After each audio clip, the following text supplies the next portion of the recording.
ایک قاری دوست بتا رہے تھے کہ اس سے کسی نے پوچھا حضرت نفلی حج اور عمرہ کرنے پر زیادہ ثواب ملتا ہے یا پھر کسی فقیر کی مدد کرنے پر؟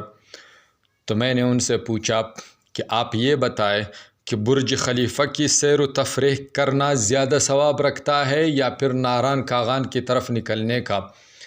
تو کہتے سوال کرنے والا شرمندہ ہو کر خاموش ہو گئے، کیونکہ خود اسی نے چند دن پہلے بتایا تھا کہ وہ اپنے ساتھیوں کے ساتھ ناران کاغان کی طرف نکلا تھا اور فی کس 70-80 ہزار روپے خرچہ کیا تھا۔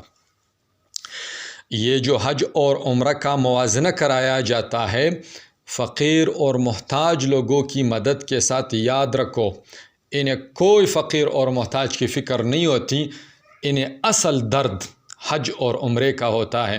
یہ کہتے ہیں کہ بس لوگ اللہ کی طرف، دین کی طرف نہ جائیں، وگرنہ کیا یہی لوگ مہنگے سے مہنگے موبائلز اور کیا یہی لوگ ہر ہفتہ ہر مہینے سینکڑوں روپے کے فضول پیکیجز نہیں لگواتے؟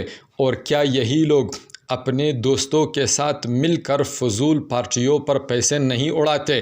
کیا یہی لوگ اپنے بال بچوں کے ساتھ پکنک پہ نہیں نکلتے؟ کیا یہی لوگ ہر ہفتہ اتوار یا جمعے کو پارکوں میں جا کر پیسے نہیں اڑاتے؟ اور کیا یہی لوگ شادیوں میں فضول خرچی نہیں کرتے؟ یہ ہر جگہ فضول پیسہ اڑاتے ہیں، اور جو دوسرے اڑاتے ہیں ان کے اوپر بھی انگلی نہیں اٹھاتے اور اپنے گریبان میں بھی نہیں جھانکتے۔ ان کی اگر نظر ہے تو صرف اور صرف حج، عمرے اور قربانی پر ہے۔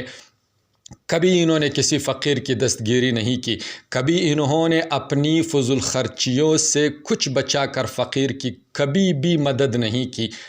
ان کی نظر صرف اور صرف ایک حاجی کے حج اور اس کے عمرے پر ہوتی ہے۔